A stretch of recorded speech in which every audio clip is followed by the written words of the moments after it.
되게 아이고, 아이고. 이게, 저도 이제, 약간 아직 공부 중인지라 이 내용들에 대해서 저도 열심히 조사는 했지만, 되도록이면 유출을, 안 해주셨으면 좋겠습니다. 네네. 네네네. 음, 그렇고, 네. 미술사 세미나 시작하도록 하겠습니다. 먼저 이제 세미나 주최자라고 하나요? 맞는지 모르겠는데, 제 소개를 조금 드리면, 저는 서울대학교 미술대학 서양학과를 졸업을 해서 이제 어, 이 졸업이 한 19년도였던 것 같아요. 그리고 이제 20년도에 이제 협동과정 미술경영에 들어와서 석사에 재학 중인 이제 학생입니다. 대학원생이고요. 근데 이제 이 협동과정 미술경영이라는 이름을 굉장히 좀 생소해 하시는 분들이 많으시더라고요. 그래서 제가 어떻게 보면 여기에 들어오게 된 과정, 그리고 혹은 연관된 학문 및 실천 필드들을 조금 설명을 드리면은, 이제 미술계가 어떻게 돌아가는지 좀 간략하게 소개해 드릴 수 있을 것 같아서 소개를 해 드리도록 하겠습니다. 제가 이제 서양학과에 들어오게 된 이유는 구체적으로는 작가를 하고 싶어서였어요. 그건 뭐였냐면, 이제 사람들에게 제가 이제 살면서 느꼈던 것들을 직접적으로 좀 그림을 그려가고 그 그림들을 계속 발전시키면서 자기 작품 세계를 형성하는 사람들이 어떻게 보면 그 작가라고 볼 수 있습니다. 저도 이제 세계를 돌아다니고 또 이제 그거에 맞는 어떤 자신의 어떤 경험들을 축적해 나가면서 그것들 사람들에게 좀 설명하고 또 다른 언어를 통해서 얘기하고 싶었던 열망이 좀 있었던 것 같아요. 근데 이 작가라는 게 제가 계속 서양학과에 와서 공부를 하다 보니까 혼자서 하는 게 아니라는 걸 조금 느꼈던 것 같아요. 그것들을 이제 도와주는 이제 1차적인 사람들이 보통 이 비평가, 보통 미학을 전공한 사람들일 텐데 이분들이랑 계속해서 대화를 해나가면서 이제 내 작업이 어느 방향으로 나아가고 있는지 계속 설명을 듣게 됩니다. 그 과정에서 최신 어떤 철학 이론들도 나오게 되고, 심리학 이론들도 나오게 되는데, 이분들이 이제 제가 작품을 막 모아서 전시를 이제 열겠다 하면은, 그 전시가 약간 어떤지 평가도 그 즉각적으로 해주고, 개념들과 직접 연결시켜서 글도 써주시고 하는 역할들을 합니다. 근데 이제 이게 미술사학이라는 분야랑 굉장히 좀 어떻게 다르지? 질문을 하실 수 있을 것 같은데 이 미술사학이라는 거는 조금 비평가랑 사는 좀 시간대가 다르다고 볼 수가 있어요. 비평가는 좀 미래에도 계속해서 좀 진행될 수 있는 그런 것들을 다룬다면 미술사학자들은 이미 조금 논의들이 한창 끝난 그런 작가들을 다루거나 하는 그런 사람들입니다. 그런 어떤 담론들을 조금 정리하는 역할이라고 보시면 되는데, 그러다 보니까 논문들을 쓸 때도 이 2차 문헌들이 굉장히 많은 경우가 많아요. 그래서 작가들이, 비평가들이 뭐 A라는 얘기도 하고, B라는 얘기도 하고 하는데, 이 얘기들을 한번 종합해서 이제 좀 이야기를 써보자 하는 사람들이 이제 미술사가가 되는 경우가 많습니다. 이제 최근에 미술 경영하고 또 미술 행정이라는 것도 조금 분야가 새로 생기기도 하는데요. 이게 왜 그러냐면 제가 작가를 해보니까 작업이 미술이라는 게 뭔가 작품을 만들기 위해서는 돈이 필요하게 되는 거예요. 왜냐하면 이게 현물로 만들어져야 되다 보니까 그래서 이제 뭔가 금전적인 지원을 더 잘 받을 수 있는 그런 기술들이 필요하게 되기 때문에 어떤 미술 경영이라는 학문도 굉장히 발달을 하게 되고 또 그런 사람들이 굉장히 많이 요 사회 속에서 살게 되기 때문에 그런 사람들 중에서 어떤 사람들이야 모든 사람들을 더 잘 이제 공존할 수 있게 만드는 그런 국가 차원의 역할도 필요하기 때문에 또 미술행정 역할도 대두가 되고 있습니다.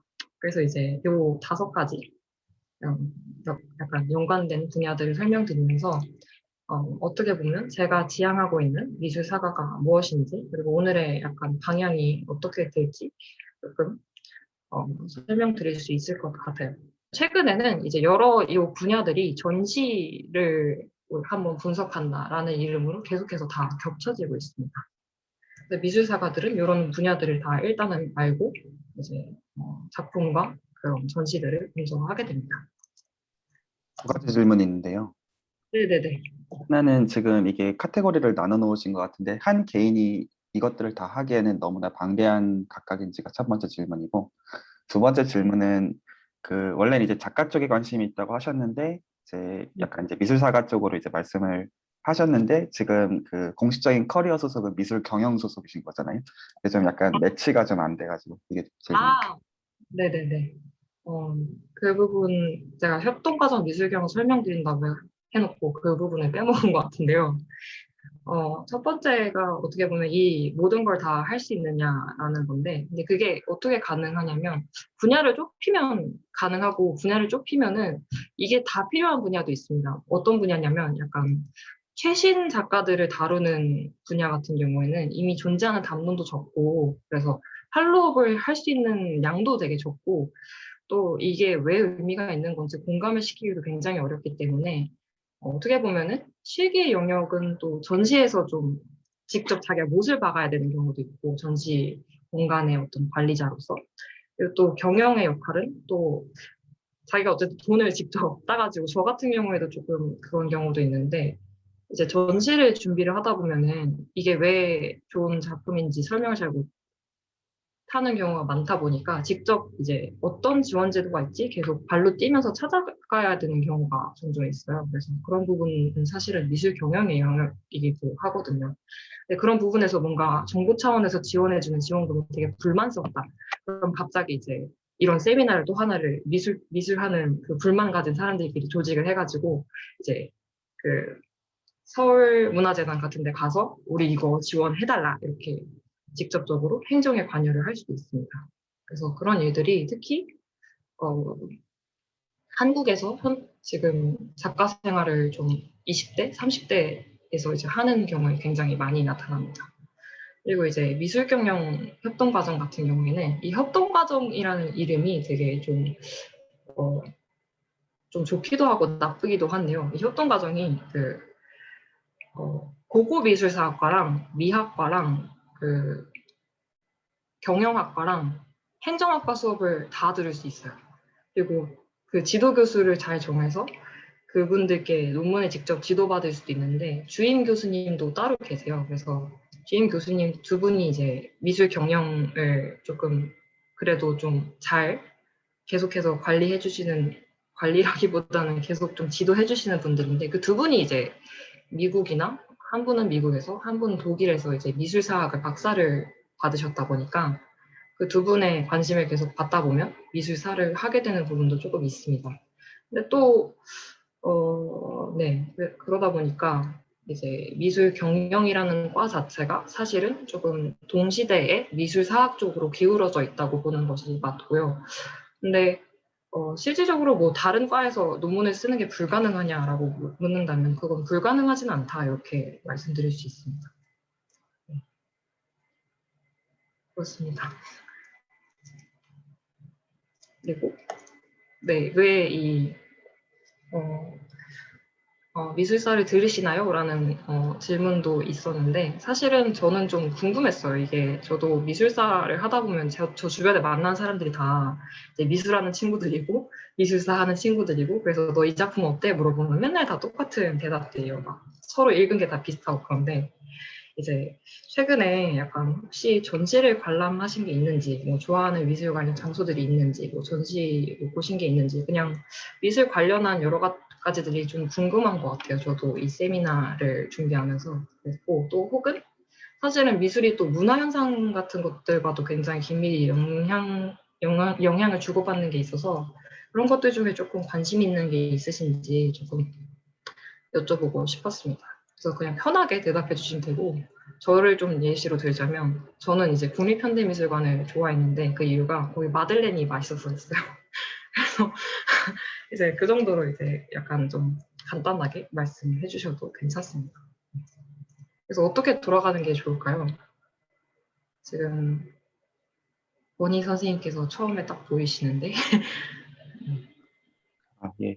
일단은 저는 정말로 문외한이고요. 근데 제 주변에서 특히 이제 수학하시는 분들 중에서도 어떤 이제 미술 여기 계신 분들을 포함해서 미술에 관심 있으신 분들이 되게 많은 것 같아요. 수학하는 사람들 중에서는. 그리고 보통 약간 수학자들을 비유를 할 때 약간 예술가 쪽으로 비유를 하는 경우들이 굉장히 많아요. 그래서 그 뭔가 이제 납득이 가면서도 사실은 한편은 제가 예술가들을 너무 모르거든요. 그래서 일단은 어떤 생각을 어떤 방식으로 하는지 저는 그냥 순전히 이제 궁금해서 좀 그게 있고, 그리고 그 가령 이제 저한테는 좀 수학적인 대상들이 하나의 그 미술품 비슷한 느낌이거든요. 전 이제 아마 그리고 여기 계신 분들 다 비슷한데 좀 기하학 적인 관심들이 좀 많으신 분들이다 보니까 저는 좀 그것도 좀 궁금해요. 어떤 이제 작품들을 이제 좀 볼 때 어떤 포인트에서 아름다움이나 즐거움을 느낄 수 있고, 또 그게 어떤 센스에서 보편적일 수 있는지, 그런 관점들을 사실 좀 듣고 나면 제가 나중에 그런 데 가가지고 좀 보면 좀 한번 좀 투여해 볼 수 있지 않을까, 좀 그런 기대치로 들어갔고요. 아는 건 아무것도 없습니다. 아닙니다. 네, 감사합니다. 다음에는 그 정진호 씨 선생님께서 있으신데요. 네, 저도 네. 저는 뭐 항상 우리가 대화를 많이 했어서 음, 뭐 전시를 뭐 사실 미대 다닐 때는 많이 안 보러 다녔는데 미대 이제 졸업하고 나니까 이제 국형 같은데 뭔가 그리워지기도 하고 그래서 한 번쯤 이제 가보기도 하고 그러는데요. 미술사 같은 경우는 제가 마지막으로 들었던 게 2017년이었어가지고 사실 까먹은 것도 많고 해서 이제 오늘 가볍게 또 리마인드하고 또 머릿속에 옛날에 배웠던 것도 떠올리는 마음으로 이렇게 좀 들어보고 싶어요. 네. 감사합니다. 그 다음에는 어, 묘경민 선생님 맞나요? 혹시 성함을 잘못 네, 불렀나요? 아, 안녕하세요. 저는 서울대학교 수학과에서 박사과정 하고 있는 노경민이라고 합니다. 먼저 이렇게 미술사에 대해서 알려주셔서 감사드립니다. 저도 사실 근데 미술에 대해서 아는 게 많지 않아가지고 전시를 막 관람하거나 이런 적은 별로 없는 것 같고, 뭐랄까, 좀 그 추상적인 부분에 대해서 전혀 이제 일반인들이 이해를 못 하잖아요. 네, 마치 피카소의 그림을 처음 보고 이게 무슨 의미지 하는 것처럼 수학에도 그런 게 되게 많이 있는데, 사실 미술에도 그걸 알고 보면은 좀 재밌을 만한 것들이 많이 있을 거라고 생각하는데 시간이 없기도 하고, 또 이렇게 그런 기회가 흔치 않기 때문에 일반인들한테 미술관에 갈 수는 있어도 거기서 설명을 이렇게 들을 수는 없잖아요. 이게 어떤 식으로 전개돼 왔고, 네, 그래서 줘야 되고 보니까. 네, 네, 그런 거에 대해서 조금 궁금합니다. 네, 감사합니다. 감사합니다. 계속 모르신다고 말씀해 주시는데 여기 제가 여기 준비를 해놨어요. 여기 사실 전문가들도 익숙하지 않은 새로운 작가의 작품을 볼 땐 전혀 모릅니다. 아, 저도 그렇군요. 이제 새로 항상 배우는 느낌으로 이제 네, 작품을 보기도 합니다. 항상 전시들 수학자들이랑 비슷하네요. 잘 몰라서. 네.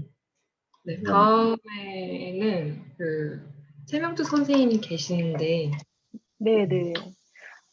우선 저는 이거를 너무 하게 그러니까 이런 얘기 나왔을 때 너무 재밌고 즐겁고, 너무, 내가 이 화요일에 티타임? 이 세미나에 들어온 거는 정말 보람이 있다. 이것만 들어도 이거 듣고 나가야 되겠다. 왜냐하면 이 사람들이 점점 이제 제가 알아듣기 힘든 토픽으로 옮겨가고 있어서.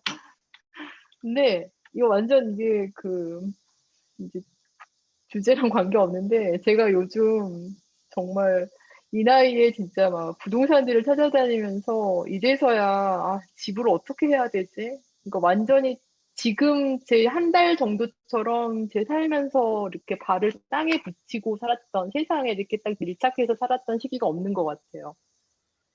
그러니까 여러분 너무 좀 젊고 그러신데, 그러니까 저도 계속 그러니까 수학을 하면은 항상 머릿속에 뭔가가 들어있고, 잠시만요. 이 에어팟이 빠졌어요. 음. 교수라는 직업이 좀 규칙적으로 바쁘고 해서 이렇게 그냥 사람들을 뭐 만나고 있지만 만나고 뭐 학회도 있고 학생들도 매일 보지만 어떤 그 세상의 흐름하고는 항상 거리를 둔 채로 몇십 년간 살았던 것 같거든요. 일단 이거는 하고 싶은 얘기는 제 머릿속에 최근 한 달간 미술에 대한 생각은 전혀 들어와 있지 않았던 것 같아요. 그 전에는 관련된 책 같은 것도 종종 빌려보고 그랬던 것 같은데 지금 저의 그 상태가 되게 내가 진짜 아까 했던 말인데 이렇게 발을 땅에 붙였던 적이 없다. 이러면 나는 이제 앞으로 어떻게 될까? 앞으로의 나의 남은 그 삶에 대한 그 태도는 변하는 걸까? 조금 그렇고요. 그다음에 저는 미술관을 많이 가보지는 않았던 것 같은데 뭐 외국의 학회를 가면 거기서 유명한 미술관들은 꼭 갔던 것 같아요. 한국에 근데 이제 대부분의 학회를 가면은 딱히 갈 데도 없고 아는 사람도 없으니까 주로 편하게 갈 수 있는 곳은 미술관이었던 것 같아요. 마드리드를 가든 어디를 가든. 그리고 뭐 그러니까 미술관은 전 다 좋았던 것 같아요. 큰 규모의 공간들이 이렇게 펼쳐져 있고 내가 그 안에서 되게 자유롭게 어떤 방에든 들어가도 되고 그런 것 자체가 굉장히 특별한 경험이었던 것 같아서 다 좋았던 것 같아요. 그리고 되게 이제 자그마한 갤러리에 사는 전시는 사실 그런 큰 공간감을 좋아하는 사람으로서는 작가님들한테 죄송하지만 시간이 되면 좀 큰 곳에 가고 싶다. 큰 공간에 가 있고 싶다. 죄송해요. 왜냐면 뭔가 달라도 뭐 어떤 데는 정말 벽에다가 판넬 걸어놓듯이 전시하는 것도 있어서 되게 마음이 좀 안 좋고 그리고 지금 생각나는 게 생각보다 한 번 가봤는데 그렇게 좋지 않았던 미술관은 리움이었어요. 저는 너무 실내가 약간 비좁게 느껴졌고요. 그림들이 이렇게 다닥다닥 있는 거에 비해서 실내가 좀 비좁다고 느꼈고 그 당시에 그리고 이렇게 지키는 사람들이 너무 좀 불편하게 따라다녔어요. 그 진짜요? 비싼 것들을 예 그랬던 것 같고 저는 한국에서 제일 좋았던 것은 가장 큰 중앙박물관 아, 본관 거기 거기가 정말 되게 탁 트여 있고 예, 주변에 진짜 아무것도 너무 아낌없이 공간을 막 해가지고 되게 럭셔리하다고 생각해요.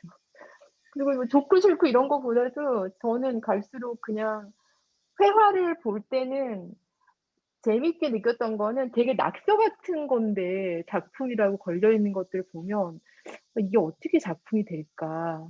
애들같이 6살짜리는 쉽게 그리지만 정말 60살이 그리긴 되게 힘들 것 같긴 하다. 이 어린이들 그림 같은 게 흉내내서는 이렇게 안 될 것 같은데 그런 게 기억이 남고 그런 회화 말고는 공간을 점유하고 있는 작품들이 더 흥미로웠던 것 같아요.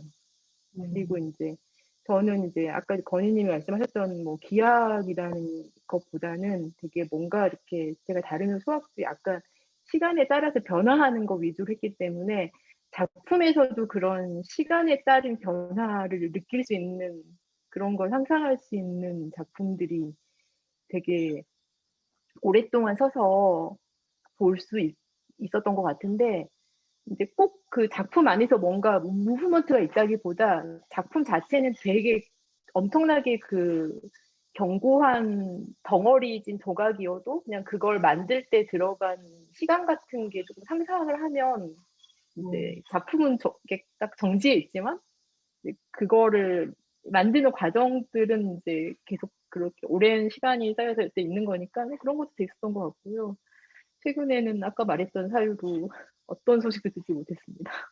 좋아하고 싫어하는 작가는 지금 생각나는 사람 아무도 없고 그리고 현대미술관에서 봤던 전시 중에 되게 유명한 남아프리카 공화국의 백인 작가인데 네, 이름이 잘 기억이 안 나요. 엄청 유명한 사람인데 좀 남아공 예, 누가 백인인데 있- 남아공 사람이고 이렇게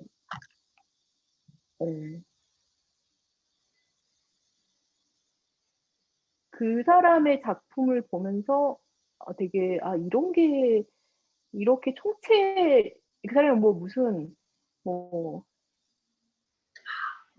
윌리엄 켄트리지인가요? 네, 그 맞아요, 맞아요.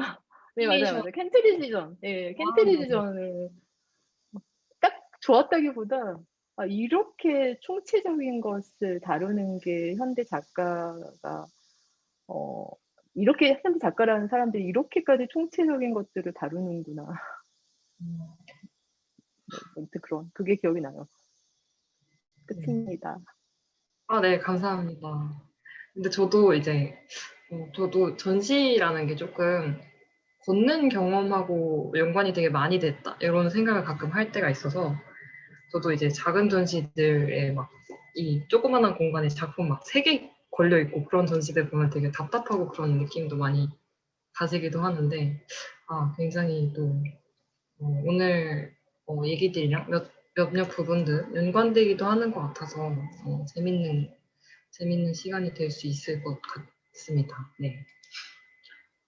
그러면은 마지막으로 김경모 선생님 계시는데 혹시 계시나요? 네, 계십니다. 네. 혹시 어, 자기소개부터 하면 저는 서울대학교에서 수학 전공하고 있는 김경모이고요. 최근에 뭐 전시를 관람한 건 없고요. 코로나 때문에 뭐 돌아다니기도 힘들고 그래서 없는데 살면서 가본 적은 좀 있어요. 티켓을 받아서 가본 적도 있고 갈 때마다 옛날 작가 전이면 가서 그림 예쁘다 정도의 인상을 받고 오고 근데 요즘 사람들 작품이다 하면 이건 대체 뭘까 하다가 나오고 뭐 그랬던 기억이 나네요. 네. 그리고 뭐 최근에 본 글쎄요 이것도 미술 작품이라면 저는 영화 크루엘라가 기억에 남아요. 너무너무 예뻤거든요. 크루엘라 제가 못 봐가지고 아 정말 아쉽습니다. 참 뭐, 그걸 아직도 못 봤다니. 뭐가 예뻐요? 그 영화가 재밌다는 얘기는 들었는데요. 예쁜 어 거. 그게 옷 만드는 사람들이 나와서 약간 뭐라 그럴까 좀 전투를 하는 그런 영화인데 그 옷이 되게 예뻐요. 아, 오케이. 그리고 옛날 분위기가 한 그 몇 년대라고 해야 되지? 대충 지금부터 한 4, 5, 60년 전쯤 나는 그런 분위기도 나고 그래서 그런 게 예뻤고요. 네. 감사합니다. 네. 지금까지 그렇습니다. 네. 지금까지 지금 소개를 들어서 상세하게 들어서 굉장히 기쁩니다. 네, 그래서 오늘 어떻게 보면 제가 준비한 게 잘 맞을지 얘기들을 좀 들어봤는데 이제 제가 설명을 준비한 부분들에서 이제 말씀해주신 부분들이 조금 나오는 부분도 있고 어떻게 보면 제 관점이 어떻게 또 사실은 조금 그런 관점과 좀 미라는 것을 이제 어떻게 논의해야 되는지에 대해서 직접적인 답은 되지 않을 수 있어도 간접적인 어떤 얘기들은 될 수 있을 것 같다는 생각도 듭니다. 그래서 아까 말씀드렸다시피 이제 전문가들도 익숙하지 않은 작품은 잘 모르고요. 그래서 이제 제가 이 세미나를 준비하면서 가졌던 어떤 목적은 현대미술 전시에서 작품을 감상할 때 점점 이제 관객들이 좀 동원해야 되는 어떤 자신이 살면서 생겨났던 어떤 경험들이 굉장히 좀 다양해진다라는 점을 좀 강조를 하고 싶어서 이게 어떤 식으로 좀 확장이 되는지 그 과정들을 좀 보여드리고 싶었어요. 그리고 이제 요런 이제 저의 설명과 이 누구도 익숙하지 않다 이런 이제 말들을 통해서 사실은 이제 어떤 작품이 와도 뭔가 주지 않을까라는 어떤 생각을 한 번 더 하게 되는 그런 계기를 좀 만들었으면 좋겠다라고 이제 생각을 하면서 세미나를 준비를 하게 됐습니다. 그래서 이 사실 이게 어떤 작품을 봐도 뭔가 줄 것이다라는 믿음을 형성하는 데에는 미술사가나 뭐 비평가들도 상당히 좀 일을 열심히 해줘야 되는데 작품 설명도 좀 열심히 하고 또 다양한 작품 설명의 취미들도 좀 준비를 하고 또 자료 조사 좀 확실히 하고 막 해야 되는데 그게 좀 어떤 측면에서 약간 너무 예술가의 신화에 막 기대거나 해서 좀 그런 믿음들을 저버린 게 아닌가 하는 어떤 비판도 스스로 좀 해보면서 좀 준비를 해봤습니다. 그래서 처음에 제가 이제 본격적으로 좀 들어가기에 앞서서 좀 기본적이라기보다는 좀 간단한 전시 관람을 할 때 정보들을 조금 드리고 이제 요 목차에 따라서 미술사를 조금 정리를 해봤는데요. 제가 이 목차에서 이제 쌀롱전하고 뭐 매치 특정성 이런 용어들을 써가면서 이제 좀 강조하고 싶었던 점은 이제 미술 작품의 의미들을 그 작가가 직접 이제 만들고 작품 안에 이제 내재해 있다기보다는 그 의미들을 만들어 나가는 다양한 사람들의 역할이 이제 점점 대두가 되고 그 역할들 중에서도 이제 그 시민들의 의견을 대변하는 사람 그리고 미술사를 쓰는 사람 이런 사람들이 점점 이제 분리가 되고 또 대두가 되게 된다라는 점이었습니다.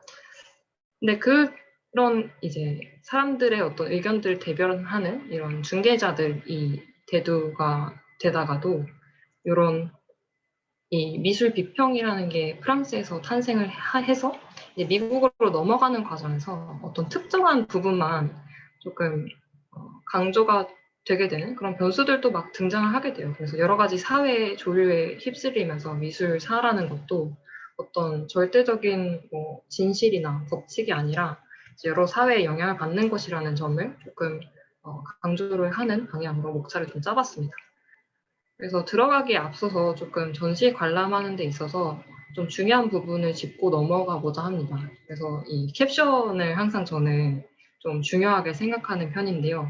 이 전시장에 딱 들어가면은 저는 사실 그 전시가 어떻게 짜여졌는지보다도 이 작품 밑에 캡션들을 굉장히 중요하게 봐요. 왜 그러냐면 이 작품을 구조화하는 그 전시라는 틀은 어떤 사람이 와도 이제 어떤 사람이 오든 간에 계속해서 바뀔 수가 있는데 이 작품이 가진 요 캡션이라는 거는 계속해서 이제 불변하는 것이거든요. 이 캡션이라는 거는 어느 정도 이제 작품들이 좀 정해져 있고 이제 상호 교차 대조해가면서 계속해서 조사가 이미 끝난 것들이기 때문에 이 캡션의 정보를 통해서 여러 가지 어떤 내용들을 유출을 할 수가 있습니다. 이것도 이제 캡션도 쓸 때 좀 그 순서 같은 것들이 있는데요. 첫 번째로 보통 이제 작가 이름이 딱 나오고 콧말을 딱 찍고 그다음에 제목, 그다음 매체, 크기, 연도, 소장처가 이렇게 나옵니다.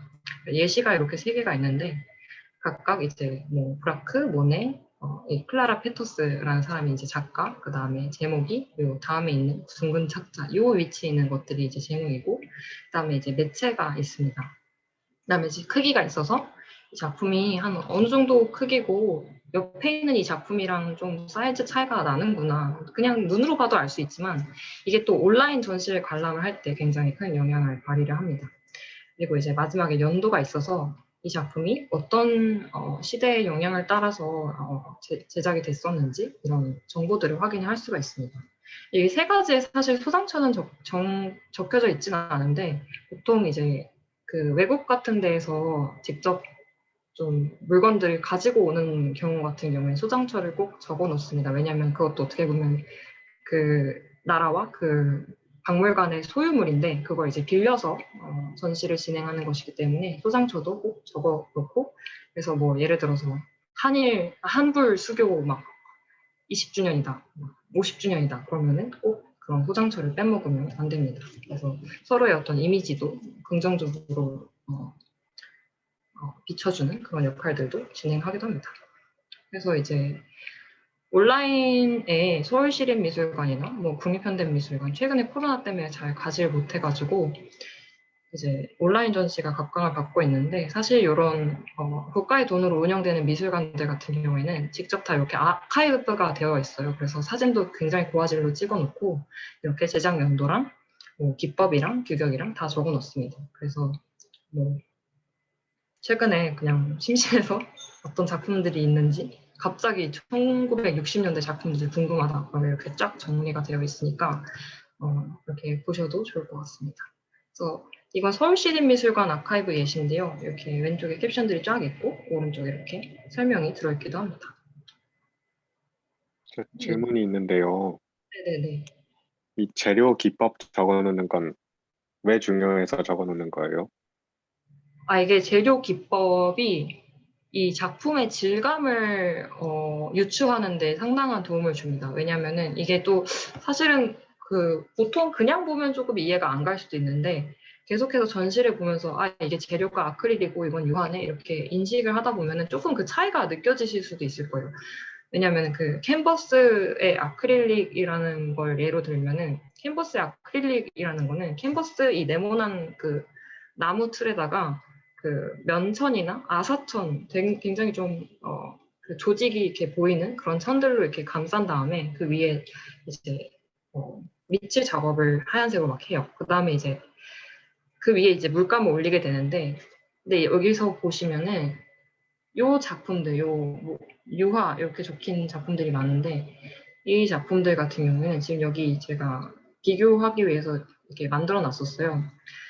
근데 이 유화 같은 경우에는 이 물감이 캔버스에 올라갈 때 굉장히 부드럽습니다. 그래서 여기 지금 이 클라라 페터스 이 작품이 좀 대표적인데요. 이렇게 사실적이고 되게 좀 붓터치가 잘 보이지 않는 섬세한 그림을 그릴 때 이 유화가 굉장히 좀 장점이 많고 이 유화인 경우가 굉장히 많아요.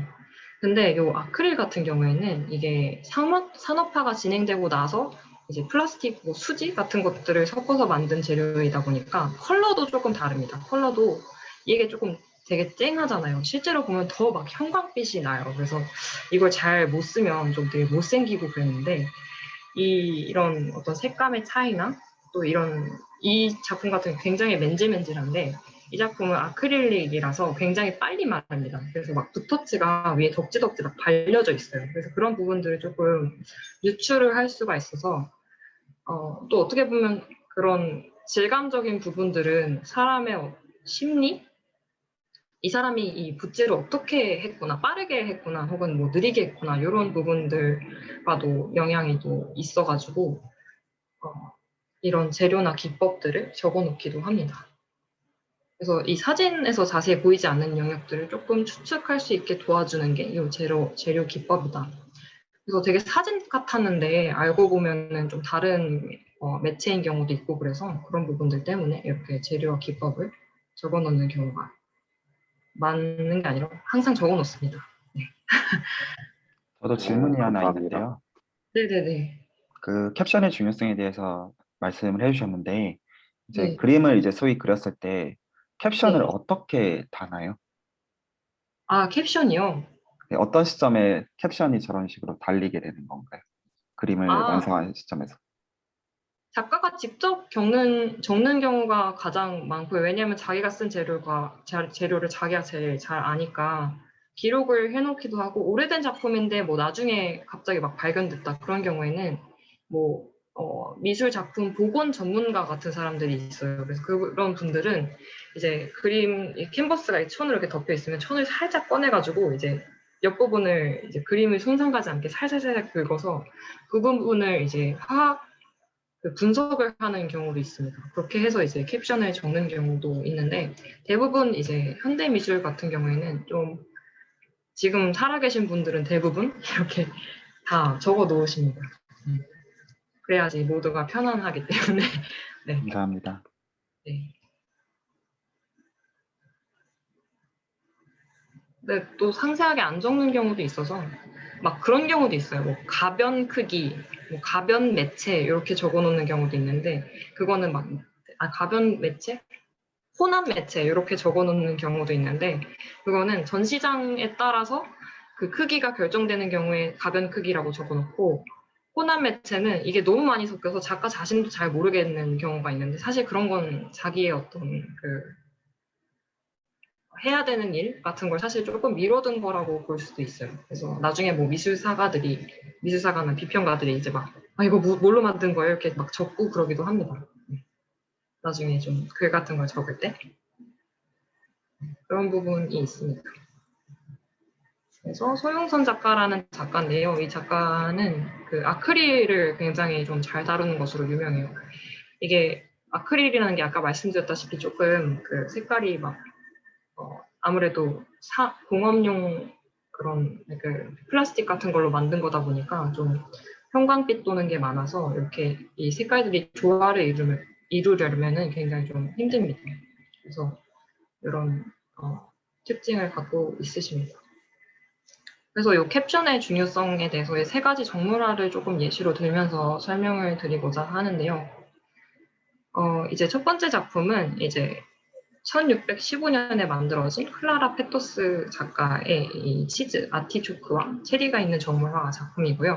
그다음에 두 번째가 모네 작품, 그다음에 세 번째가 조르주 브라크 작품입니다. 그래서 이 세 가지 작품을 딱 봤을 때 뭔가 다르다, 이거는 좀 느끼실 수 있을 거라고 짐작을 합니다. 첫 번째 작품은 조금 딱 봤을 때 저는 맨질맨질하고 두 번째는 조금 뭔가 거칠거칠하고 붓터치가 많고, 그리고 또 세 번째는 뭔가 좀 비하학적인 그런 패턴들이 막 많은 것들이 보이는데, 이게 이제 그 연도와 작가의 이름을 보면은 이게 왜 그런지 조금 더 추측을 해볼 수가 있어요. 클라라 페토스, 이 작가부터 좀 보면은 이제 1615년에 만들어졌으면은 굉장히 아직은 그 현대라고 부를 수 없는 그런 작품이거든요. 그래서 이제 이때는 굉장히 좀 사실적인 그림들이 그려졌었고, 또 이 정물화인데 이 정물화의 대상들이 무엇인지 아주 착실하게 적혀 있습니다. 그리고 이 정물화를 보면 물건들이 굉장히 많고 특정한 어떤 위치들로 이렇게 구도가 짜여져 있어요. 이걸 통해서 이제 이 작품이 네덜란드에서 만들어졌구나, 이런 걸 조금 유추를 해볼 수가 있습니다.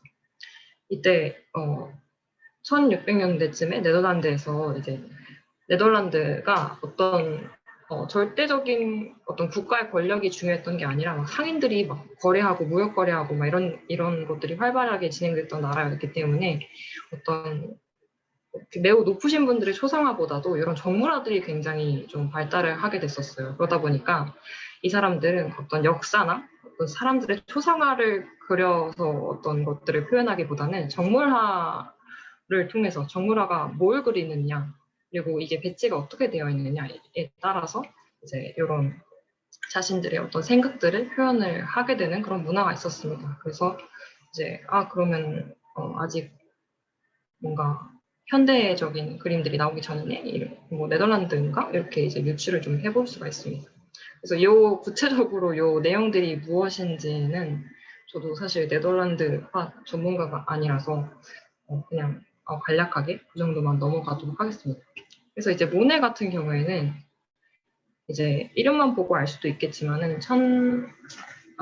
1880년대쯤이면 이제 뭐 인상주의가 있었던 시기다, 이렇게 막 유추를 해볼 수가 있기도 해요. 그리고 캔버스의 유화인데 굉장히 좀 거칠다 싶으면 이 사람이 막 빠르게 뭔가 붓질을 계속 했구나, 이런 것들을 좀 유추를 해볼 수가 있습니다. 그래서 이제 그 색깔들이 막 변화하는, 그 빛이 막 쏟아지는 그런 풍경들을 그려냈던 인상주의 그림이겠구나, 이렇게 시기와 요 매체들 같은 것들로 좀 유추를 해볼 수가 있습니다.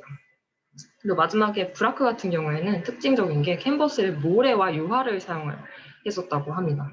그리고 연도 자체도 29년이고, 그래서 인상주의가 있었던 이후, 여기 모네보다도 더 뒤였으니까 이게 조금 인상주의보다 뒤에 나온 그 다른 비슷한 친구들이 누가 있지 했을 때 약간 좀 그림을 보면 피카소 같기도 하고, 그래서 입체주의 시기의 그림이라는 걸 볼 수 있고, 이때 이제 입체주의라는 게 다양한 시점에서 대상들을 보고 그리고 이 한 가지 측면에서만 대상을 보고 그리는 것이 어떻게 보면 굉장히 관습적인 것이다 라고 주장했던 사람들이었기 때문에 유화를 쓰는 것 자체도 조금 더 뛰어넘어서 다양한 매체들을 사용해서 실제 그 사물들이 어떤 질감과 어떤 모습으로 있는지를 그대로 또 다양한 방식으로 보여주려고 했던 그런 모습과도 맞닿아있다라고 그 캡션의 정보를 통해서 또 새로운 어떤 생각들을 해볼 수가 있었습니다. 그래서 이렇게 캡션을 통해서 조금 생각들을 계속해서 알고 있는 걸 더 넘어서기도 하고 계속해서 그것들을 확장해 나갈 수 있는 어떤 지침돌이 되는 것을 좀 볼 수 있다 이렇게 말씀드릴 수가 있습니다. 그래서 이제 사실 서양미술사라고 했을 때 캡션에서 막 연도들이 나오는데 요 시기들이 쫙 이제 우리 앞에 놓여져 있는 거예요. 근데 이 시기들이 그냥 막 외우려고 그러면 너무 힘들어요. 그래서 사실 저는 앞에는 사실 잘 모릅니다. 연도를 막 외우긴 했는데 앞에는 사실 어떻게 진행되는지 대략적으로는 알지만 구체적으로 아까 요 네덜란드 작품들처럼 유추해야 되는 부분도 굉장히 많아요. 체리가 무슨 의미지? 말하면서 해야 되는 것들도 많은데 그럼에도 불구하고 이 역사들에는 어떤 당시에 이런 연도들이 있죠. 막 20세기 전반, 15세기 이런 흐름들이 있는데 이 세계사의 흐름과 같이 이제 연결이 되는 그런 부분들이 분명히 존재를 합니다. 그래서 차근차근 조금 살펴보도록 하겠습니다. 처음이 이제 살롱전과 공중의 등장, 미술 비평의 탄생인데요. 이제 제가 바탕으로 하는 시기가 요쯤이라고 보시면 됩니다. 여기 보시면 신고전주의가 여기 나와 있는데 지금 잘 안 보이시긴 할 거예요. 지금 PPT를 나눠드린 것들을 좀 보시면 확대해서 보시면 좋은데 이 신고전주의부터 이제 추상표현주의 전까지 조금 얘기들을 다룬다고 보시면 될 것 같습니다. 제가 굳이 이제 또 살롱전을 다룬 이유는 그 전에 그 미술 작품 혹은 뭐 굉장히 좀 미적인 작품들을 감상하는 방식은 귀족들이 이제 여행을 막 무역상들이 막 와서 집에 와서 이거 진귀한 물건이 있는데 한번 보실래요? 해가지고 이제 공예품 같은 것들을 가지고 와요. 그럼 그것들을 이제 사서 자기의 이제 캐비넷에다가 넣어놓는 형태였어요. 그런데 이제 그게 이제 캐비넷 오브 큐리오시티라고 하는 호기심의 상자 약간 그런 이제 전시의 기본 전시 살롱전 전시의 예전 형태인데 그런 것들에서 벗어나서 이제 왕이라는 엄청난 권력을 가진 사람들이 우리가 나라의 힘이 굉장히 많이 올라왔다는 것을 좀 과시를 해보자라는 좀 과시를 할 수 있겠다라는 그런 목적과 그런 의도를 가지고 살롱전이라는 걸 열어서 이 사람들한테 우리 이런 미술 그리고 있고 이런 미술 되게 좋고 사람들한테 이렇게 행동해야 되고 살아야 돼 이런 도덕 지침서 같은 역할도 해줄 수 있는 그런 다용도의 그런 장치들을 만들기 통치 장치죠. 통치 장치를 만들기 시작한 거예요. 그게 이제 살롱이라고 볼 수 있는데 오늘날의 전시랑 좀 유사한 형태라고 볼 수 있습니다. 근데 이제 차이점이라면 지금 오른쪽에 보시는 것처럼 다양한 그림들이 이렇게 벽에 빼곡하게 걸려 있습니다. 어떻게 보면 이게 좀 유럽에서 가끔 좀 귀족들이 좀 물건들을 많이 가지고 있었던 그런 가지고 있었던 물건들을 그대로 박물관을 옮겨온 그런 전시장들 가면 이런 형태로 전시되어 있는 것들을 많이 보실 수가 있는데 이제 빼곡하게 전시가 되어 있는 점이 조금 다른 점이고 이제 살롱전의 개최는 1737년부터 이제 공식적으로 개최가 돼서 되게 1년에 한 번씩 개최가 되었었다고 해요. 그래서 이제 정기적으로 살롱이라는 것을 개최를 이제 하게 되는데 이 개최를 할 때 이게 뭐랑 연관이 있냐면 프랑스 미술 아카데미랑 관련이 있어요.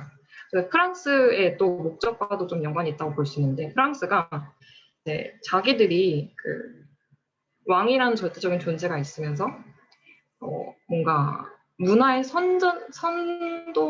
선도하는 지역이라고 얘기는 하는데 미술에 있어서는 아직 14세기의 르네상스 때 굉장한 부흥을 일으켰었던 이탈리아를 따라잡을 수가 없었던 거예요. 그래서 이 프랑스가 미술 아카데미를 설립을 해서 이탈리아를 따라잡아야겠다 그런 의미를 가지고 그리스, 로마, 이탈리아, 르네상스 이런 시대 때 그림들을 막 복제를 해서 학생들을 모아서 그 사람들한테 베끼게 시키고 이 작품들이 어떤 게 좋은지 계속해서 논쟁하고 또 작품을 발전시키고 더 나아갈 방향에 뭐가 있을까 논쟁하는 그런 약간 학회 같은 느낌의 그런 기관을 세우게 됩니다.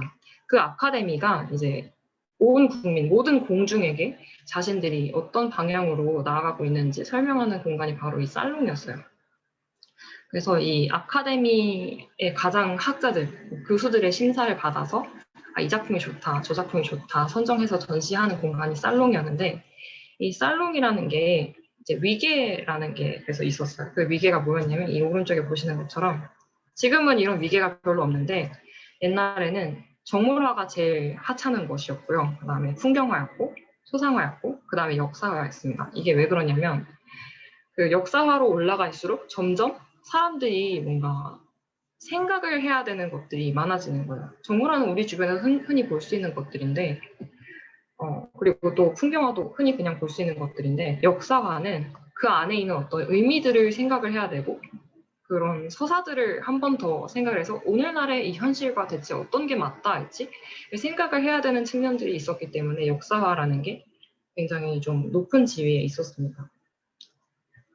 그리고 미술 그림을 그리는 데 있어서도 역사화가 이제 인물들을 그냥 그리는 게 아니라 모델을 그냥 그리는 게 아니라 그 모델들의 안에 있는 그 해부학적인 지식들을 습득을 해서 그 몸을 자유자재로 이제 그릴 수 있는 그런 능력도 필요했기 때문에 역사화가 가장 높은 지위에 올랐다고 볼 수 있습니다.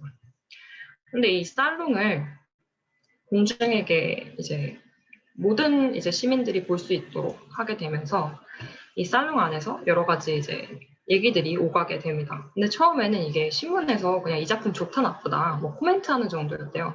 근데 이 프랑스 아카데미가 이런 작품들을 전시하기 전에 약간 어떻게 보면 지금의 세미나나 크리틱 같은 것들처럼 강연이라는 것을 열었대요. 그래서 대중들을 일주일에 한 번씩 미술 아카데미로 직접 초대를 해서 아직 과정 중인 작품들 혹은 작품들을 가지고 학생들이나 교수들이 토론하는 그 과정을 직접 관람할 수 있도록 만들었던 거예요. 그래서 이제 이 과정에서 아마추어 관람자들이 점점 증가를 했고 사람들이 이 작품은 어떻고 저 작품은 어떤 것 같아 이렇게 얘기를 하는 계기가 생기면서 이제 사람들도 작품에 대해서 의견을 가지게 됐고 예를 들어서 작품에서 색채가 중요한지 혹은 이 작품에서 좀 견고하고 완벽한 그 뭔가 삐뚤어지지 않고 뼈가 뒤틀리지 않은 인체가 등장해서 그 인체들이 정확한 어떤 자세들을 달릴 때 자세들을 구사하고 이런 것들이 중요하다라는 그런 관점들을 형성할 수 있게 된 것입니다. 그래서 그런 관점들이 그 일반 시민들 사이에서도 계속 생겨나면서 그런 시민들의 의견들을 아주 잘 정리해서 대변할 수 있는 그런 비평이 등장을 할 수밖에 없고 또 해야 됐던 그런 시기가 또 등장합니다. 그럼으로써 이제 살롱전과 이제 공중의 탄생이 여기서 이뤄지게 되는 것입니다. 그래서 이게 이제 살롱전이 시작되면서 미술 비평이 시작됐다 이런 식으로 논의가 많이 되고 있습니다. 그래서 이제 살롱전에서 사실 작품 중에서도 이제 다비드가 자크르이 다비드라고 이제 신고전주의 화가가 살롱전에서 엄청나게 좋은 평가를 받았고 엄청난 스타 작가였어요. 근데 그 작가를 통해서 이제 살롱전이 어떻게 작동을 좀 했는지 살펴볼 텐데, 근데 그걸 좀 이해하기 위해서는 사실 이 사회와 작품이 어떻게 관계를 맺는지를 좀 설명을 해야 돼요. 그래서 이 틀을 조금 가지고 가면 편한 부분들이 있어서 사실 문학작품 분석 틀을 제가 가지고 와봤습니다. 사실 저는 이 문학작품 분석 틀을 적용하는 게 저한테 좀 유익했었거든요. 그래서 이 틀을 조금 잠깐 보시면은 이쪽 그림보다도 이 그림도 중요하긴 한데 처음에 이 두 가지로 나뉩니다. 하나가 이제 내재적 관점으로 이제 캡션 같은 어떤 외부의 관점들이 조금 부족하더라도 찾아볼 수 있는 부분들이에요. 예를 들어서 그래서 조금 있다가 보면은 이게 내재적 관점. 뭘로 그림을 그렸을까? 화면이 좀 매끈하네? 그럼 묘한가? 이렇게 유추할 수 있는 거죠. 그리고 사람들의 옷 색깔이 무슨 색깔이지? 이런 것들은 이제 빨간색이네? 이런 거는 어떤 정보 없이도 이 작품만 보고도 이해할 수 있잖아요. 그런 것들이 이제 내재적 관점 혹은 여기 문학 작품에서는 절대론적 관점 이렇게 얘기를 하더라고요. 그래서 이런 그 외부의 정보 없이도 조금 추측 가능한 그런 부분들이 있고요. 그다음에 이제 외재적 관점으로 크게 이제 나뉘는데 외재적 관점은 이제 작품 내부의 요소들 말고도 외부의 여러 이제 다양한 의견들이 작품 내에 계속 개입을 하게 되는 것입니다. 이제 예를 들면은 이제 뭐 이게 작가와 관련된 것들을 표현론적 관점으로 정리를 하는데요. 이 표현론적 관점에서 보면은 요 작가인 자크 루이 다비드라는 사람이 어떤 삶을 살았는지 살펴봤을 때 이 작품이 어떻게 보이는지, 그 다음에 이 반영론적 관점은 어떤 시대적이고 문화적인 그 역사적인 정보들에 따라서 작품을 해석하는 관점인데, 예를 들어서 이 그림이 지금 1700년도에 그려졌는데 18세기 프랑스는 어떤 모습이었을까? 어떤 상황이었지? 이런 걸 생각해 봤을 때 이 작품이 어떻게 보이는지. 그 다음에 효율론적 관점은 조금 잘 평소에 하시는 것일 수도 있어요. 이제 자신이 어떤 느낌을 여기서 받았지? 그 느낌을 중심으로 이제 작품을 해석하는 관점입니다. 그래서 뭐 내가 지금 이 작품을 봤을 때 뭔가 사람들이 내 옆에서 뭔가 괴로워하고 있고, 나는 이렇게 뭔가 그 잔을 받아들고 무언가를 하고 있다면 이제 이 상황에서 나는 뭐 어떤 감정을 느낄까? 이런 관점이 이제 효용론적 관점인데, 이 관점들을 조금 종합하면서 이제 이 작품을 한번 보도록 하겠습니다. 이 자크 루이 다비드라고 하는 사람은요, 아카데미 출신의 굉장히 좀 미술에서의 엄청난 엘리트 작가였어요. 그래서 그 다비드는 굉장히 지금 여기서도 보실 수 있겠지만은 사실적인 그림을 유화를 굉장히 잘 다뤄서 매끈하게 이제 표면을 처리를 하고 인체를 이제 다시 재구성하는 것도 굉장히 잘 다뤘던 화가였습니다. 이 사람이 이제 아카데미를 나오고 졸업하고 나서 이제 스튜디오를 차리게 되는데, 이 스튜디오에서는 이제 당시에 프랑스에서는 이제 왕정에 반대해서 뭔가 그 민주주의, 공화정을 열망하는 그런 분위기들이 있었어요. 그래서 그 다비드 같은 경우에도 그 사람들이 주변에서 막 공화정 얘기를 하고 그러니까 그리고 또 그리스 로마 시대 때의 그런 공화정과 그런 역사들에 대해서 계속해서 또 프랑스도 관심이 있었지만 계속해서 더 깊게 파고들게 된 거예요. 그래서 이제 스튜디오를 차려서 어떻게 보면 자신만의 학회, 세미나 같은 거죠. 그래서 그리스 로마 시대 때 역사서들을 막 읽고 그 시대의 역사를 통달하고, 그래서 그런 역사들을 사실은 추려서 이제 이런 그림을 통해서 그 그리스 로마 역사가 지금 현재 프랑스랑 어떤 점이 닮아 있을까? 이렇게 약간 번안을 해서 그림을 점점 그리는 그런 작업들을 계속 진행을 했습니다. 근데 이게 또 공교롭게도 당시에 프랑스가 이제 저희가 알듯이 프랑스 혁명이 일어나서 왕이 이제 막 목이 단두대 잘리고 하게 되잖아요. 당시에 이제 왕 밑에 있던 관료들이 그 공화정이 되면 자신들이 권력을 가질 것이라고 믿고 공화정을 암암리에 또 지원하는 세력들이 분명히 있었던 거예요. 그래서 다비드는 그런 세력들을 타겟으로 해서 이제 그림을 판매를 하고 그렇게 하게 됩니다. 또 그런 어떤 정치 싸움들이 잘 맞아 떨어져서 살롱의 다비드는 엄청난 그 호평을 받으면서 문화 기술도 좋았고, 그래서 이제 그 스타 작가로서 발돋움하게 됩니다. 그래서 이 작품 같은 경우에는 어떤 내용을 다루고 있냐면, 그 소크라테스가 이제 플라톤의 그 대화록에서도 보이듯이 많은 사람들에게 계속해서 질문을 던지면서 너 자신을 알라 하면서 사람들을 굉장히 귀찮게 해요. 그러니까 질문을 하는 건 사실은 또 어떻게 보면 쉬워 보이고 굉장히 좀 귀찮은 일처럼 느껴질 수도 있고, 그래서 사람들이 소크라테스를 이제 미워하게 되면서 이제 소크라테스가 재판을 받고 이제 사람들이 그 사람을 죽이자라고 말해서 죽음을 맞이하게 되는데, 지금 그 사형 집행이 진행되고 있는 과정이에요. 근데 이제 소크라테스는 자기가 죽고 있는 상황이잖아요. 근데 이 소크라테스는 이 악법도 법이다, 그런 어떤 명제를 받아들이면서 이 시민들이 만들어낸 법이라는 것을 내가 거스를 수 없고 그래서는 안 되고 이건 너무 지당한 어떤 그 절차이기 때문에 나는 이 숭고한 이 과정을 받아들이겠다라고 당당하게 말하는 그런 장면입니다. 근데 이에 반해서 스승을 잃게 된 여러 그 소크라테스의 제자들은 슬픔에 잠겨서 막 울고 있죠. 근데 여기서의 중점은 이 화면, 이제 내재적 관점이 여기서 등장을 하게 되는데요. 화면 구도를 딱 봤을 때 이 가운데 소크라테스가 있어요.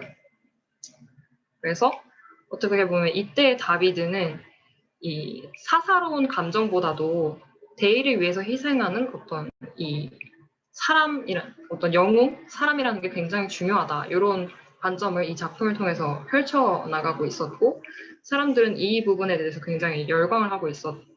왜냐하면은 아직 프랑스 혁명이 1789년에 이제 바스티오 감옥을 습격하면서 이제 본격적으로 이제 그 발발을 하게 되기 때문인데요. 근데 이제 사람들이 이제 혁명을 계속 진행을 하게 되면서 사람들의 죽음을 굉장히 많이 본 시점이 되기 시작한 거예요. 그게 이제 요 1789년 요 시점인데요.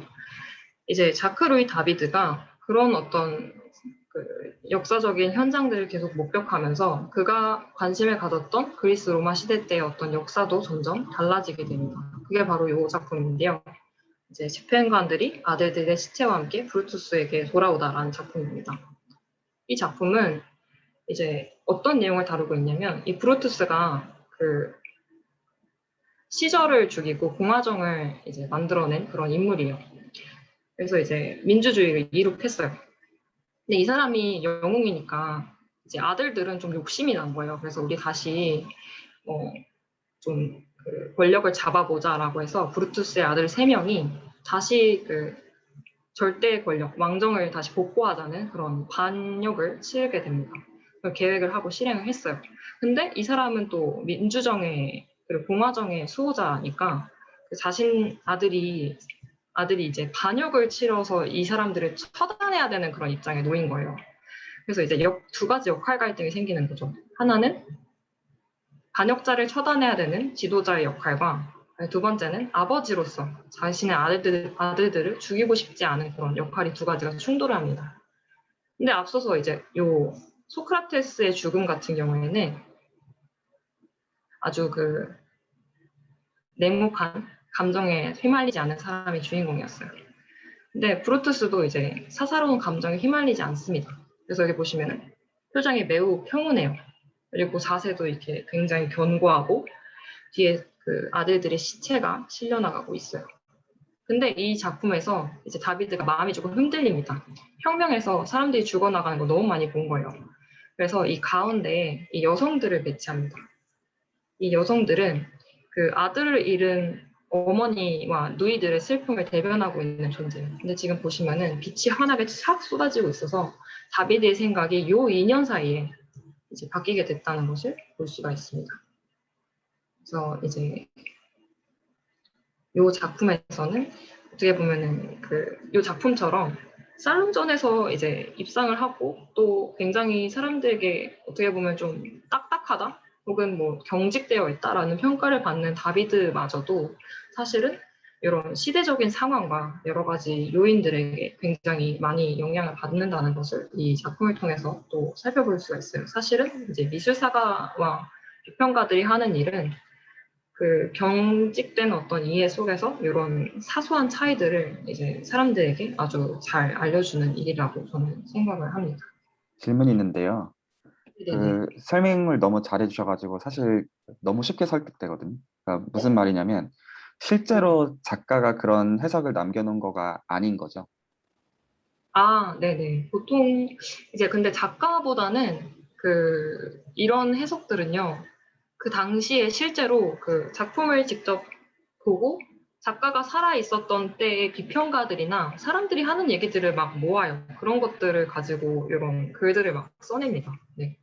사실 또 이게 뭐 어떻게 보면 그렇기 때문에 막 걸러진 얘기라서 더 매끈해 보이고 그런 건 또 있을 것 같아요. 네, 저는 그 감사합니다. 지점에서도 아름다움이 또 거기서 생기는 게 아닐까? 그런 생각도 좀 하기도 합니다.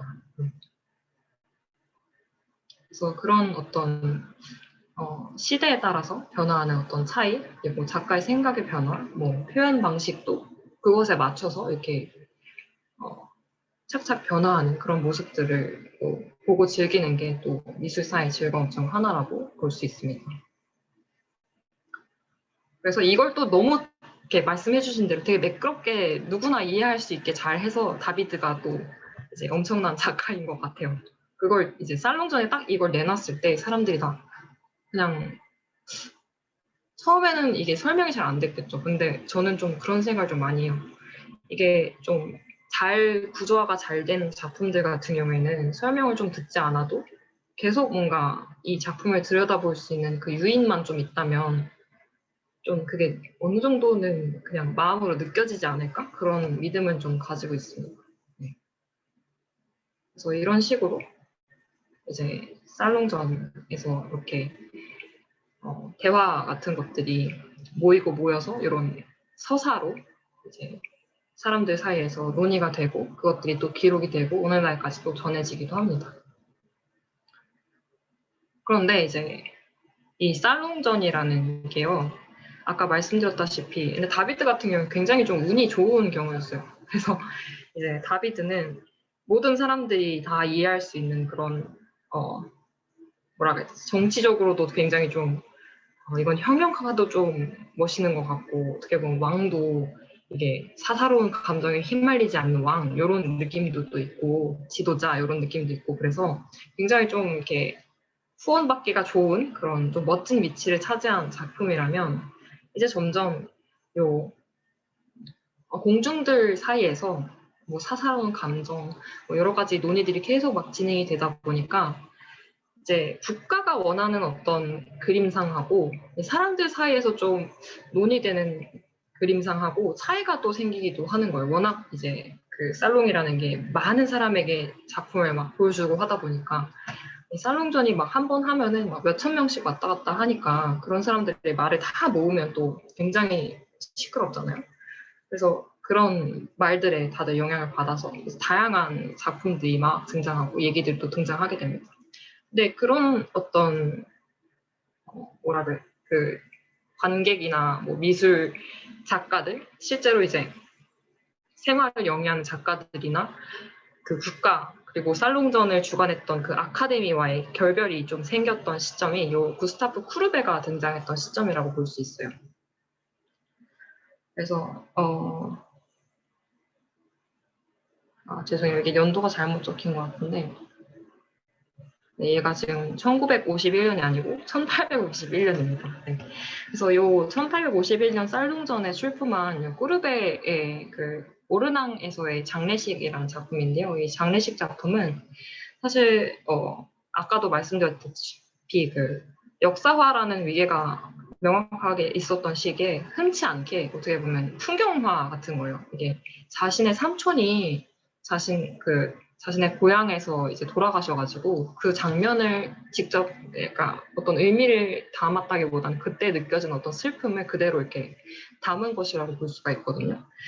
근데 이 작품을 살롱전에 출품을 했을 때 이 작품이 일단 이 사이즈를 보시면 사이즈가 굉장히 커요. 아까 여기 이 작품이 지금 3m에서 4m인데 이 다비드도 엄청난 스케일을 가진 작가로 유명합니다. 근데 이거보다 더 커요. 이게 6m짜리 작품이면은 가로가 엄청나게 커서 지금 거의 이 작품이 줬던 스케일은 지금 아이맥스 같은 느낌? 그런 느낌이었을 것 같아요. 그래서 이 스케일은 이 역사화 같은 데 쓰이는 스케일이었기 때문에 이 작품이 살롱전에서 이제 통과가 됩니다. 근데 이제 내용이 굉장히 많은 비판을 가지게 돼요. 어떤 점이었냐면 이 꾸르베라는 작가는 이 앞서서 이 다비드는 자신이 사회에서 생각하는 바를 한번 이제 이야기를 빗대서 설명했었어요. 근데 이 작가는 보이는 그대로를 그대로 보여주는 것이 오히려 더 현실을 잘 드러내는 것이라고 생각했기 때문에 이 장례식장에서의 사람들의 얼굴 하나도 예쁘지 않아요. 다 막 농촌 같은 데서 변두리 지역에 있었기 때문에 얼굴이 다 그을렸고 뺨도 푹 파였고 이런 모습들을 그대로 그려서 사실은 살롱전에서 당선이 되긴 했지만 이게 굉장히 마음에 안 들었던 작품이었던 거예요. 그런데도 쿠르베는 이런 작품이 사실 다비드처럼 현실을 더 잘 드러내는 것이고 시대적인 상황에 잘 맞는 것이다라고 생각을 해서 이런 작품들을 계속해서 진행을 하게 됩니다. 그래서 이 작품 다음에 이제 1853년에 목욕하는 사람들이라는 작품을 내게 돼요. 이 작품 같은 경우에는 어떤 게 현실적이냐면 이 여성의 몸이 굉장히 현실적입니다. 이 보통 여성의 몸을 이렇게 나체로 그리기 위해서는 여성의 몸이 굉장히 이상적이고 아름다웠어야 됐었어요. 근데 이 꾸르베는 진짜 흔히 주변에서 볼 수 있는 사람의 그 나체를 그림으로써 뭔가 노골적이고 뭔가 헐벗은 것 같은 그런 느낌을 주게 된 겁니다. 그래서 이 작품이 1853년에 출품이 돼서 당선이 되긴 했는데 이 작품이 이제 공중도 사실 여러 가지 공중돼 있는데 아카데미 사람들도 공중이긴 해요. 그래서 아카데미 사람들이 엄청나게 이 작품을 싫어했어요. 그래서 막 어쨌든 꾸르베고 전에 이제 출품도 했었고 이제 좀 탈락시키긴 좀 그런데 계속해서 마음에 안 들고 뭔가 사람들을 좀 너무 음란한 방향으로 이끌 것 같고 그러니까 이제 그 담론들 뭐 기사나 이런 것들을 통해서 이제 사람들에게 그런 이 작품이 뭐 상녀의 몸을 그린 것이다 이런 식으로 이제 폄하를 합니다. 그래서 꾸르베는 그런 이제 공중 차원에서의 여러 가지 스캔들에 휘말려서 이제 앞으로 1855년 이후에 살롱전에서는 계속 그 낙선을 하게 돼요. 그리고 이 사람은 이제 이 알프레드 브루야스라고 하는 이 후원자가 있었어요. 이 후원자는 이런 이제 쿠르베 같은 그 사실적인 그림들, 그러니까 현실을 그대로 노출하는 그림들을 굉장히 좋아했던 거예요. 이 사람의 개인 후원에 의해서 이제 계속 작품 활동 영위를 하게 됩니다. 이 작품도 이 사람이 이제 사갔대요. 이런 식으로 이제 살롱과는 조금 다른 대안적인 어떤 방식들이 계속 생겨나게 되는 것이죠. 그래서 이런 방식을 계속 계승하게 되는 게 이제 앞으로 보실 요 마네나 히슬러나 이 인상주의 사람들이 사실은 이런 방식으로 계속해서 작품 활동을 이어나갑니다. 근데 그렇다면 그동안 어떻게 또 아카데미가 계속 살롱전이 어떤 게 좀 상을 많이 받았었냐 하면은 지금 보시는 이 카벨레라고 하는 카바넷이라고 하는 요 작가의 그 비너스의 탄생이라는 작품인데요. 이 작품은 이제 표현 방식을 보면 아까 다비드가 했던 것처럼 화면을 굉장히 매끈하게 표현을 해요. 그리고 누드의 그림에 있어서도 약간 요 몸과는 굉장히 차이가 많죠. 그래서 이 색조 같은 경우에도 이 원근법을 따라서 앞에 있는 친구는 이제 빛을 덜 받아서 막 어둡고 뒤로 갈수록 점점 뿌얘지고 이런 이제 아카데미의 규칙들을 잘 지키고 있는 이런 작품이 이제 살롱전에서 1등상을 하게 되고 이 1등상 같은 거 하게 되면은 아카데미에 바로 교수로 임용이 됩니다. 그래서 24살의 나이에 임용이 됐고 또 이 작품을 바로 나폴레옹이 사갔다고 해요. 그래서 그런 어떤 혜택들이 주어지는데 이제 꾸르베처럼 이제 계속해서 사실적이고 뭔가 노골적이고 그 당시의 시대상을 그대로 반영하려고 했던 화가들은 계속해서 이 살롱전에 낙선을 하게 됩니다. 그래서 이 사람들이 화가 나게 됐어요. 그래서 이 마네, 휘슬러 이런 사람들이 이제 그 명암을 아까 봤던 그 비너스의 탄생처럼 부드럽게 그리는 게 아니라 이제 현실에서는 빛이 막 한 곳에서 떨어지고 무슨 화보 촬영처럼 그렇게 되어 있는 게 아니니까 그런 빛을 그대로 그리는 그런 그림들을 계속해서 떨어뜨려서 이 사람들이 화가 나서 계속해서 이제 민원을 넣었어요. 그 국왕한테. 그랬더니 이제 아무래도 그 프랑스 혁명이 있고 난 뒤였기 때문에 압박이 좀 돼서 이 사람들을 위한 낙선전을 열어줘서 한번 공개적으로 좀 망신을 줘야겠다라고 해서 이 산업박람회가 열렸던 이 작은 궁전에다가 이 낙선전 살롱 데 레퓨제라고 하는 이 낙선전을 1863년에 열게 됩니다. 네. 그래서 이런 마네나 지금 아는 어떤 인상주의의 작가들이 인상주의의 초기 정도의 작가들이 이 낙선전에 계속해서 걸리게 돼요. 근데 이제 이 낙선전이라는 게 신기하게도 이 작품들이 걸려 있었던 다른 관, 이제 아카데미가 있는 그 관보다 더 많은 관객이 유치하게 됐고 또 정기적으로 계속 전시를 하게 됐다고 합니다. 근데 뭐 그게 막 엄청 계속해서 열린 건 아니었고 그래도 좀 몇 년에 한 번씩 이렇게 열리게 됐다고 합니다. 근데 또 그게 안 열리게 돼서 나중에는 이 사람들이 막 뭉쳐서 전시 좀 열어달라고 이렇게 항의를 하기도 해요.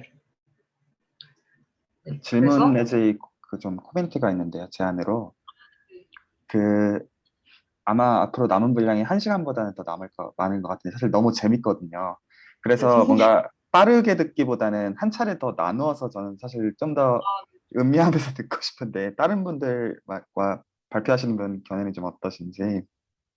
아, 네, 죄송해요. 너무 느리. 저도 정말 예, 같은 생각입니다. 이 너무 그 고퀄리티로 준비하셨고 네, 설명을 대충 정말 듣고 싶지 않아요. 너무 재밌어요. 예, 이거 그래서 예, 한 번에 다 하시면은 너무 아, 네. 숨가쁘게 막 해야 돼서 저도 네. 완전 동의합니다. 아, 분량이 너무 많았네요. 죄송합니다. 너무 좋아요. 그래서 진짜 그럴 수밖에 없는 것 같아요. 이게 진짜.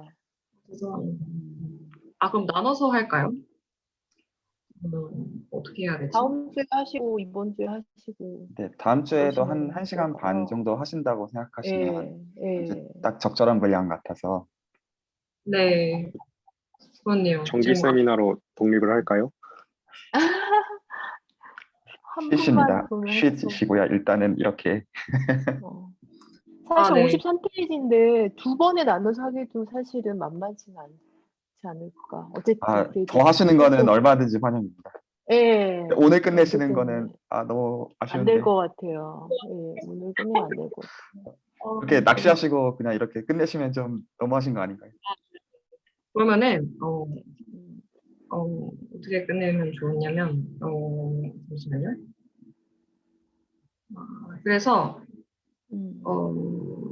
네, 그 낙선전이 시작됐다. 이렇게만 하면 될 것 같아요. 낙선전이 시작돼서, 이제 이후에는 반 아카데미파가 점점 확산이 되고, 요, 이제 지금 저희가 좀 흔히 아는 모네, 르누아르, 시슬리, 뭐 바질은 잘 모르실 수도 있는데, 이런 작가들이 계속해서 예, 모여가지고 좀 아카데미와 다르게 이제 우리의 어떤 이런 신조들을 더욱더 잘 관객에 보여줄 수 있는 장치가 뭐가 있을까 이제 고민을 하다가 이 독립적인 전시를 열게 됩니다. 그래서 이 독립적인 전시가 나달이라고 하는 사진 작가의 스튜디오에서 이루어지는데 이게 이제 인상주의의 등장이라고 얘기가 되고 요 작가들의 작품들이 쭉 걸리게 돼서 사람들의 평가를 받게 돼요. 여기서 이제 그 이후에 약간 스포일러는 그 어떤 평론가가 이제 인상이라고 폄하를 하게 되면서 이 작가분들의 이름이 인상주의로 이제 완전히 고착화가 되게 됩니다. 왜냐하면 이 작가들을 너무 잘 설명하고 있거든요. 그래서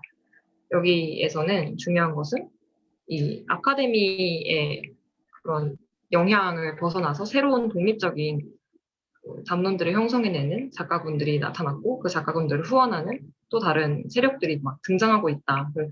그런 시민들이 등장하고 있다라고 알고 계시면 좋을 것 같습니다. 그래서 이 관련된 이야기를 다음에 더 하는 것으로 하겠습니다. 네, 감사합니다. 들어주셔서. 레코드는 여기서 정리하겠습니다.